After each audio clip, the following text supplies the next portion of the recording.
మహాశివునిగా భావించాలి అంటారు. ఇక తెల్ల జిల్లేడు వేళ్ల మీద గణపతి నివసిస్తాడని చెప్తూ ఉంటారు మన పూర్వీకులు. అలాగే ఆకృతిలో సైతం గణేశుణ్ణి పోలి ఉంటాయి తెల్ల జిల్లేడు వేర్లు. తెల్ల జిల్లేడును పరమ పవిత్రంగా భావించి తులసి మొక్కల ఇంట్లో నాటుతారు. ఈ మొక్క గనక ఉంటే ధనధాన్యాలు పుష్కలంగా లభిస్తాయి.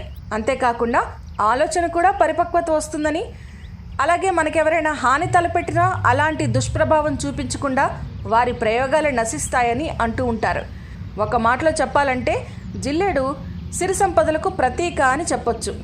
తెల్ల జిల్లేడు వేళ్ళు గనక గణపతి రూపాన్ని సంతరించుకుంటే అది స్వయంభూ శ్వేతార్క గణపతి అన్నమాట.